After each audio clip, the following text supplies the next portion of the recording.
but still it had this amazing spirit. You could feel McLuhan's presence here, and at the time the director of the program, Dominique Chaffel-Gunand, and I were discussing and trying to remember exactly how it came about, but what we decided was that we wanted to try and do a project to recreate McLuhan's presence in this space. And so we eventually commissioned two artists, David Rokeby and Louis Kay, to do a project right here in this room. And it was David's idea to create a project that was only visible from outside that window.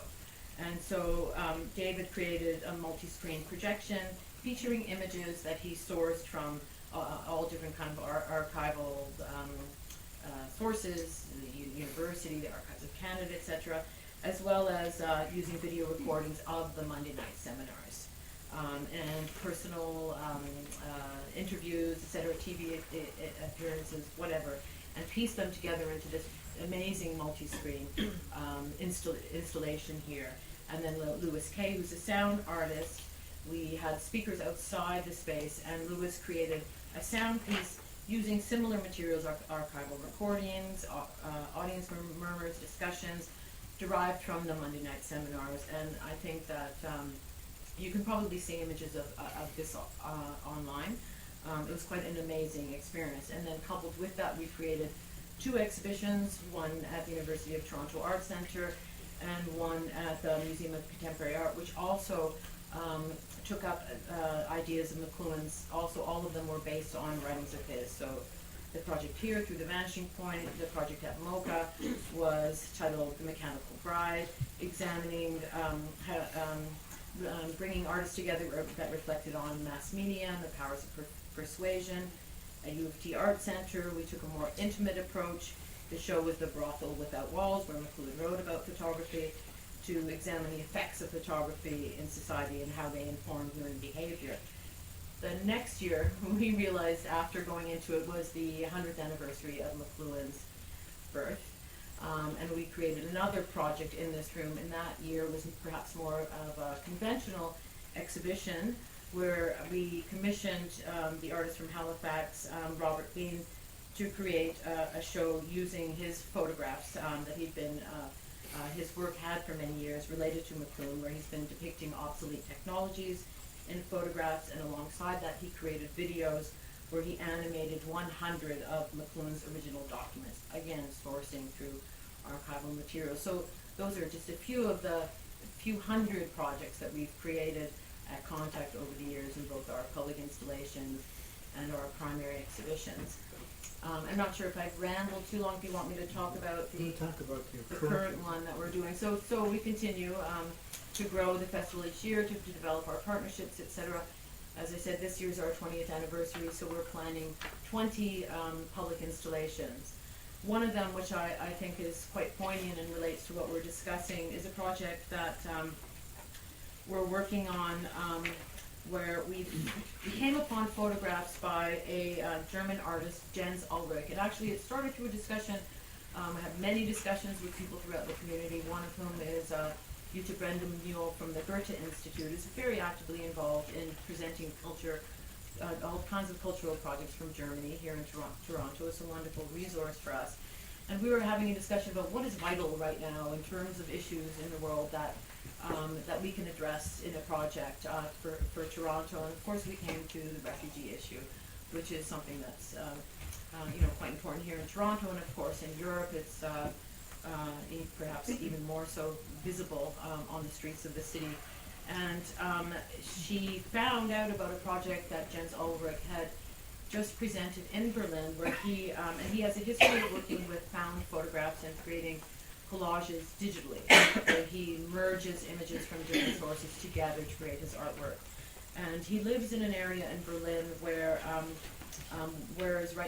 which is right near the registration office for refugees, and where thousands of people are always waiting for their appointments to get processed. So the area has been completely transformed by all these people that are living in tents, etc. So we started documenting the people that are there without any intention originally.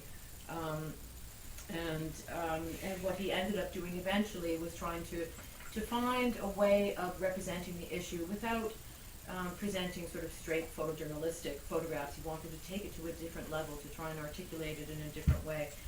And he found these historic photographs from the 1920s of a former villa in Bremen, actually, in Germany, where it was a splendid, very lavish building with 100 rooms. He found photographs of the space where it was completely empty, yet in its glory with all the furniture, etc. It has since then, since that original owner went bankrupt, the building was used in over the years for a number of different social services. So, for example, a rest home for mothers, a hospital, a refugee hostel, and finally a rehab clinic, and now it's up for sale on the internet, of course.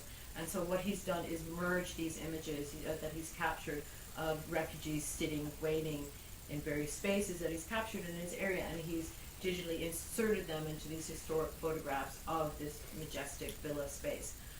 He actually showed them publicly in a kind of park setting in Berlin. So we were taking these photographs and presenting them as large images on Dundas Street at Beverly, on the fence right in front of the Italian consulate. And that being, if you're familiar with it, it's a very similar kind of building. It was formerly a historic home, and now it's a consulate.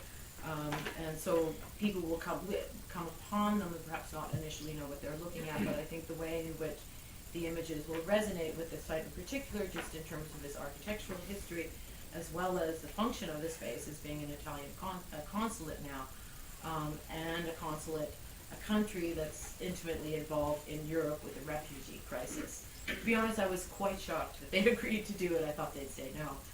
But the Italian Cultural Institute, which is an agency of the consulate, is also a very active supporter of the festival. And indeed, the director, Alessandro Ruggera, is one of your guests here in the future. Thank you. Thank you.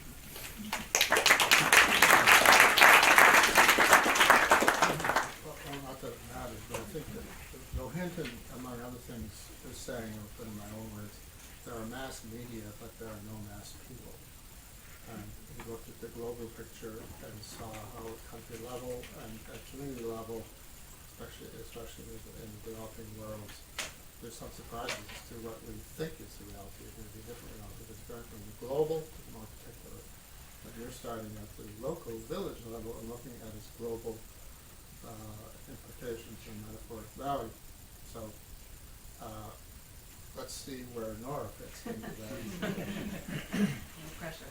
I guess given my background, I wanted to talk particularly about these issues with respect to the internet and digital technology in a global context. And certainly the kind of early promise of the internet as something that was going to create this egalitarian global village has certainly been illusory.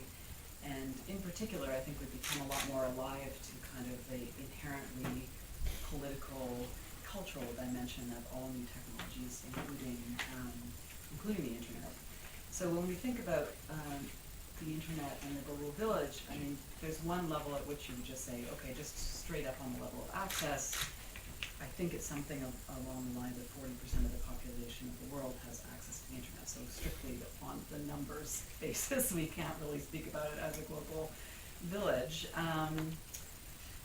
And in addition to that, there are ways in which we use different types of internets, right? I mean, people in different parts of the world access different types of services, use different types of platforms. Some people use mobile, some people use desktop, etc. We have issues of different types of access in terms of censorship and so forth. So all of these ways are senses in which we don't necessarily speak the same languages online, access the same internet, if indeed we can access the internet at all. And we can see the political nature of these things turning up all over the place. We did a piece on Spark recently about Facebook's Free Basics program, which is a thing that's been promoted as bringing basic internet service to people in the developing world, but really only gives people a very slim swath of Facebook and a very small number of other types of services. So it's a good example of all of the kinds of political and political economy types of questions that come up when we start to talk about getting